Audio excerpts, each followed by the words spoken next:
Yeah, we can hear you. Okay, good. All right. So I guess we'll kick it back off. I'll give a little breakdown again. So uh Marketing Mondays, we got Youth in Action on today. Uh we had a little technical difficulties, but we got Pierre and Rashad Mays, the Mays boys, Gump Legends, Montgomery, Alabama, Youth in Action, uh legendary nonprofit organization in Montgomery area, done a lot for the community. I know Pierre was giving us a little background about where he started, how he started in the AAU game, and how Youth in Action has evolved from starting off at AAU into other areas. Uh, so Pierre, just give us. I know you don't have to go all the way back through it, but just give us a little breakdown of where Youth in Action started. Um, like I said, man, it started in '95. Um, as kind of a resource in the community. Mm-hmm.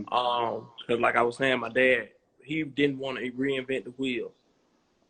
So what he would do is he would steer kids to the YMCA and to the baseball leagues and football leagues in the city, just to keep them involved and active. And in Mm-hmm. '96, he got 13 families involved and signed up to the Y. Mm-hmm. And we formed our team at the Kershaw YMCA. We went to the state championship for the YMCA state tournament, and like I was saying, he was trying to find some things for us to do during the summer to keep this thing going, keep the momentum going. Found out about AAU. We went to the state tournament, the 12U tournament in Huntsville. We came in first place, and the nationals that year was at Salt Lake City, Utah. Parents got together, raised the money, and we flew out there. And the next year we went to Memphis, and we just been going ever since. I Yeah. started coaching in 2003 when I was 19, and we just been going like that ever since. Yep. And so, Sean, I know you said like that first team that Pierre actually coached on, he was young, but that was you were a part of that team. Did you know, like, when did you know that you were going to get into, the AAU game?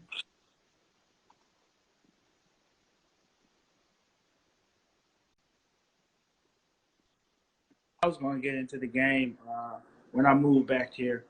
When I moved back from Baton Rouge, um, just watching, going to Pierre practice, just watching at first, and then starting to help him out. And then when I saw that, the places that this thing can take you and the impact that you can have on these kids' lives, I was like, I got to do this. So I went and got me some young kids, and Yeah. now they are juniors and sophomores, but like kind of like how my dad was with it, just exposing families to new things. Like I always say this jokingly, but most of the time when kids fly for the first time is with me. Like Yeah. when we go fly, I flew kids to Orlando, I flown kids to North Carolina, Baltimore, just Right. exposing them to new things and just showing them how far this basketball can really take you. Yeah. If you take advantage of it and the things and the doors that it can open for you. Yeah. So that stuff just inspired me to really just kind of like just lock in and really focus and just help as many families as possible. Yeah. And Sean, I know we talked about this before. And you focus on that younger group. Like, tell me about how it feels to see them go from little kids to men at Yeah, some man, point. it's beautiful. It's beautiful just seeing how they grow, just watching them, just how how they would just cry after a loss, or how you breaking up little fights and all that stuff. To Yeah. now they're adults and they are just like college students. Some are playing in pros. It's just a beautiful thing just to watch those kids grow, man, and Yeah. just see how their talent can put them in spots and and that can change their family lives, man. Like I always say, a $50 basketball can get you like $50,000 worth of education, and you Right. can't beat that. You can't Right. beat. You can't beat Yep. that. Yep. Pierre, tell me a little bit about how from your perspective, it's just impacting families' lives and then changing the trajectory of how their life is going to go. Probably. Just to piggyback off what my brother said, man. Exposing kids and young men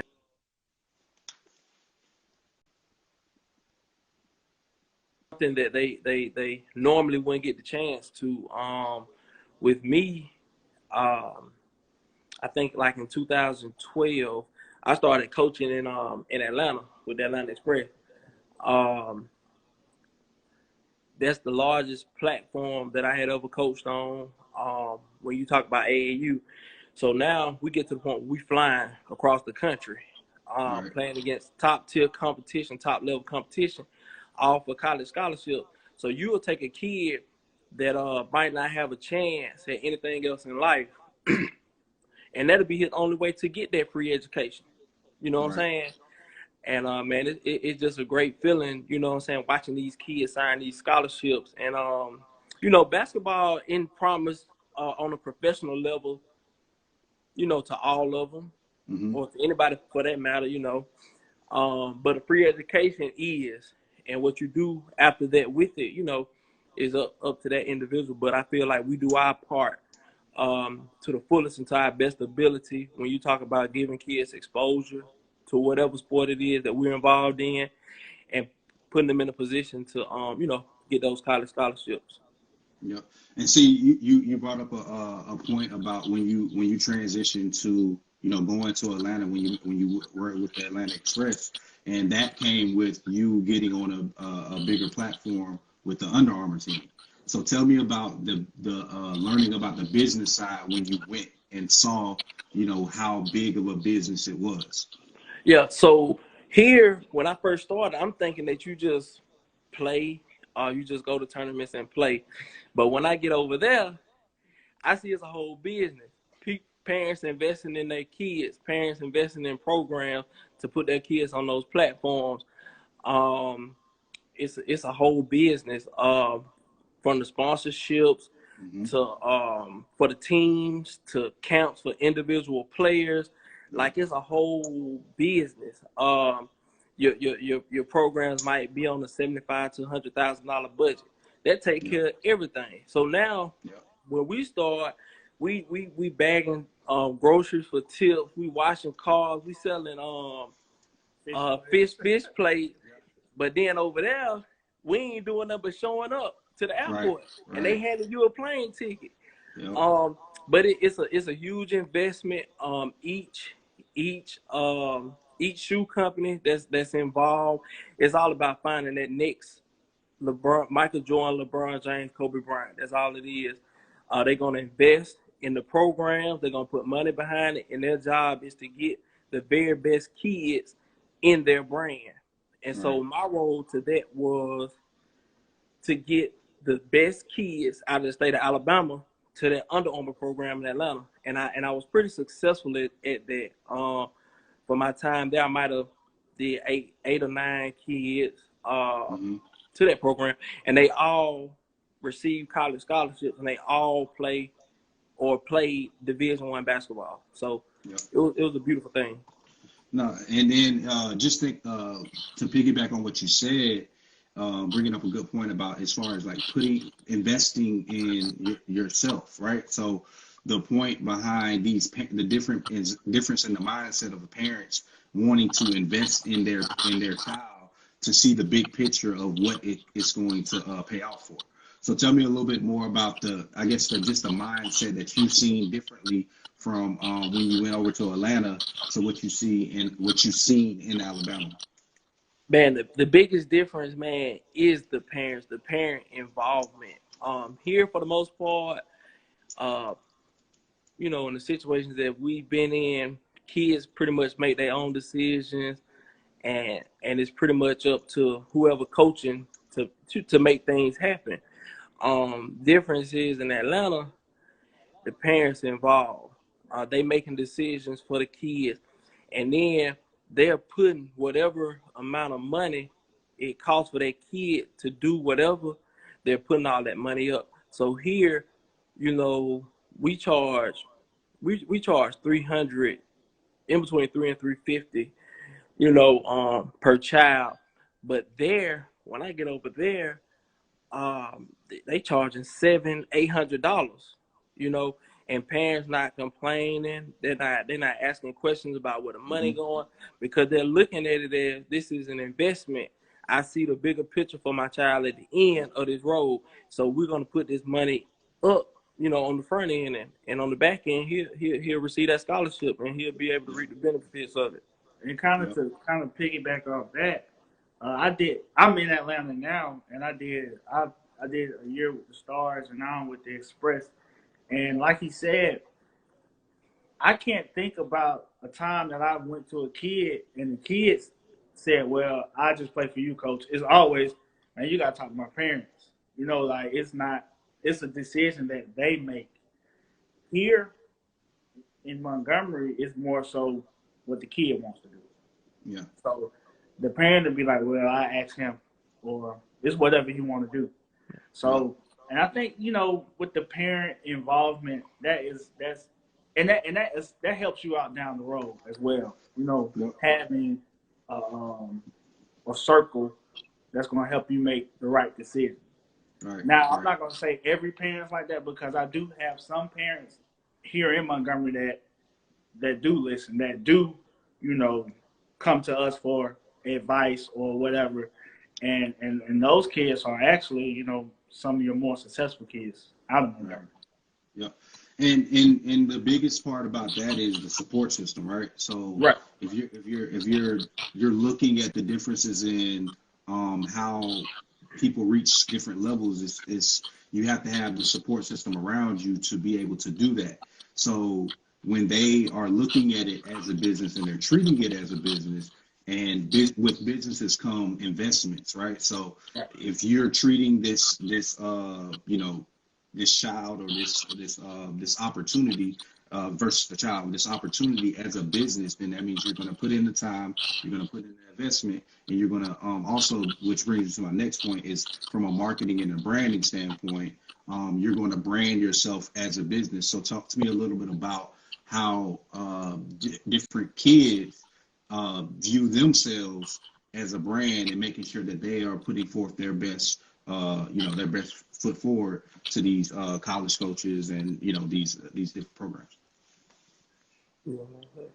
Well, social media is extremely important when you come into when it comes to building a brand as a kid. Um, and I use one of my kids for example. He had the opportunity to play against LeBron James' son, Mikey Williams, which is the top player in his class, and he had a really good showing. He had a really really good showing. He made all the YouTube videos, blase blase. So we really took advantage of that. We piggybacked off that. We created him all type of social media platforms. He got so many followers, um, and then that's when the group the Nike group out of Georgia reached out about him. So we Mm-hmm. jumped on that, took advantage of it, took him to so many camps, and we just really really really promoted the kid really well, because you have to promote the kids. Mm-hmm. You have to promote the kids. So, and I think you have to have a brand when you're doing so. So, it was a situation where I still monitor a lot of his stuff as far as on the social media aspect, was posting, just doing, doing. You got to know what you're doing. So, Right. like, and like I said, man, you really got to promote the kids well. And that's one thing that I think I did well with a few kids with that class. We promoted them well. I took a kid up to Baltimore. He made top 40 at one of the biggest camp in the country at the time. Took him to CP3. He made the top 24 game there. CP3, that's like one of the biggest camps as well. And like, you just really gotta promote the kids, speak up for the kids, politic for the kids, and Yeah. just kind of sell the kids. You got Yep. to. Yep. Yep. And And so, and that's what go I ahead. was gonna say, man. Like in well, especially in the game of basketball, you got millions of kids playing, but what's gonna stand out about the kids that's playing for you, you know? And I feel like that's when it's a director or a coach's job to go over and beyond to make sure that he putting that individual in the best, situation as far as on the court and marketing him because it can take you a long way.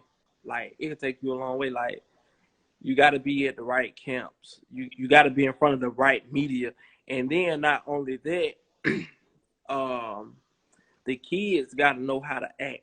They got to know how to Mhm. talk to the people when they're getting interviewed, um, and just having high character. And Mhm. all of that comes along with with us mentoring and working with these kids. Yep. So is that one thing is that something that you all are intentional about as far as just making sure that they understand that they are a brand and that they are supposed to be, portraying themselves in a certain way that's going to make them more marketable? Right, yeah. Because we try to get them to understand that this is all about them. We as Yep. coaches or directors and the parent, we just the support system. It's all about that athlete or that student athlete. Um so we always encourage them to have high character and you know to do the things that they're supposed to do on and off the playing field. My biggest thing that I always tell my kids is you never know who's watching. Mm-hmm. So when it's time to play, you going all out. And then when you're not playing, if we're at a tournament and you on the side or you waiting for a game, like just know how to conduct yourself. Mm-hmm. Because it's bigger than just what's on the court. Like because the thing is, when a college coach comes and offers you a scholarship, they can easily take it away. And, Right. and I tell my kids, my older kids all the time, a college coach at a Division I school is not gonna lose his $1 million salary over you, over this one individual. He or she is just not gonna do it. They have a family to feed and to take care of. Their job's on the line. They're not gonna bring in a knucklehead or somebody that don't know how to act that's gonna risk them losing their job. They just not gonna do it. And so that's why we encourage, as far as from the social media aspect, just don't be with all the foolery. You know what I'm saying? All the cursing, being in pictures with guys showing guns and you know what I'm saying? Just, all that stuff. Not if you're trying to be an athlete, not if you're trying to get a college scholarship. You Right. have to market yourself like that's what you're trying to do. Yep.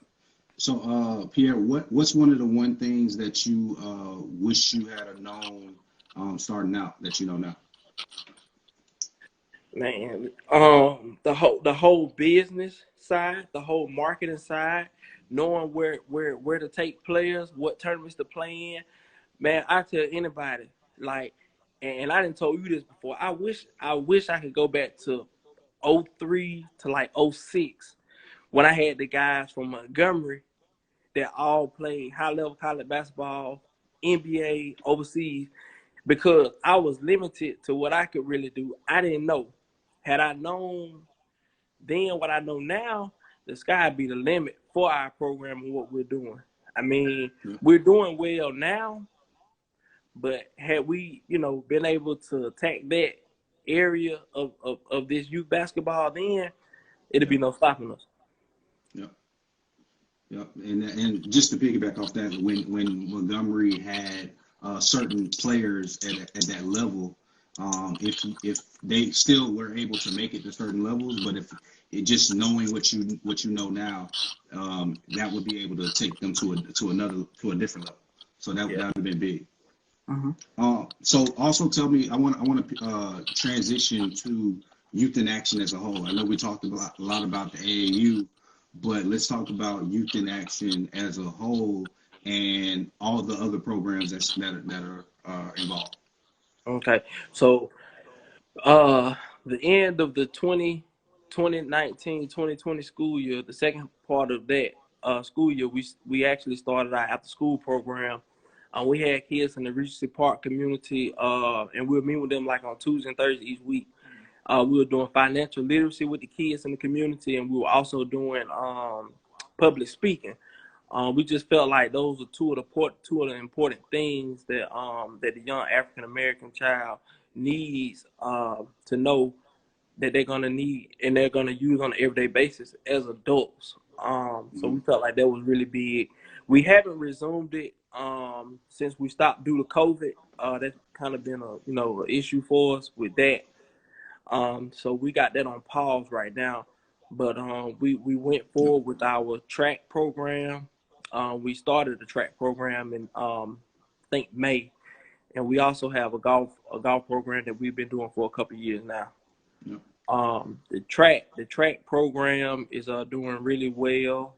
They're actually competing in the indoor season now in Birmingham, so that's going pretty well for us. Since you brought up track, I want to get back to some of the other things, but I know you all do have a standout track star that's coming up, so you can take a little time to shout her out and talk a little bit about how she's doing. Yeah, so my cousin Kyle, he the track coach, and his son is pretty fast, but he was always telling me about this young female named Summer. And so, I'm thinking, yeah, she fast. She can run a little bit. But then when I actually got to see her run, I was like, dang, she got a chance to be pretty special. But high character child.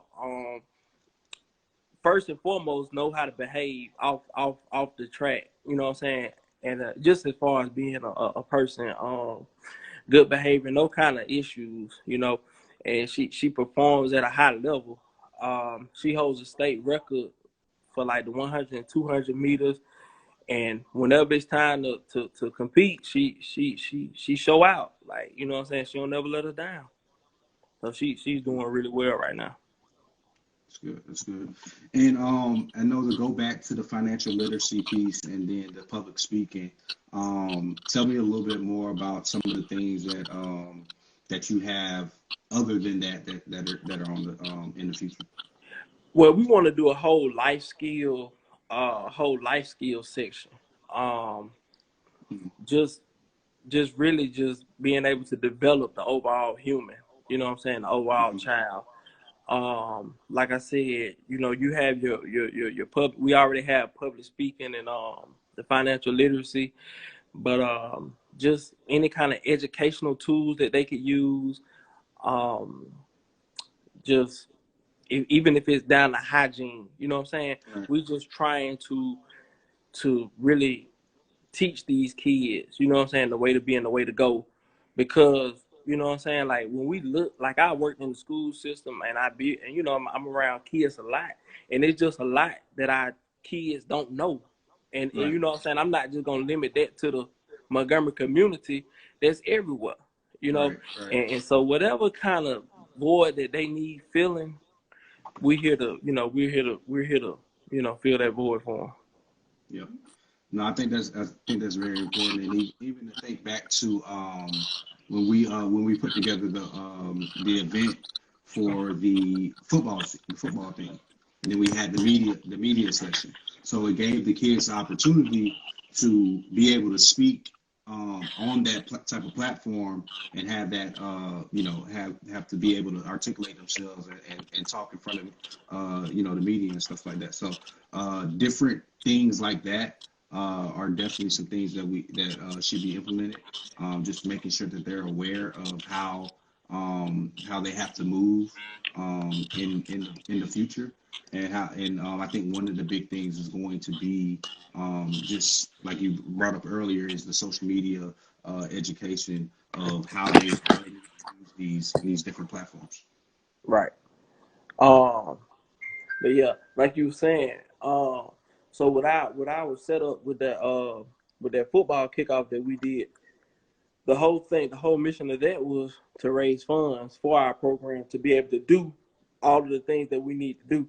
And I think that was a great opportunity for the kids to work on for the kids at that high school to work on their their public speaking. I think that was a great opportunity, and that's something that we're looking to do more of. With the events that we have, giving those kids in high school a platform to where they can work on those type things. Because again, when they get to college, that's very important. When they call you in for an interview after the game, you can't be up there like acting like what I'm saying, you stuck or with the one word answers. You gotta know how to talk, and that'll be an opportunity for you to sell yourself. Right. So yeah. No, that's definitely big for the kids. But I do want to make sure that we're staying. We went a little over, but staying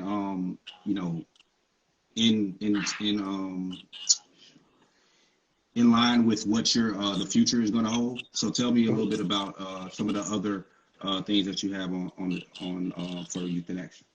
Man, so our goal right now is to get our own facility so that we Mm-hmm. could house our program, our after school program for our kids.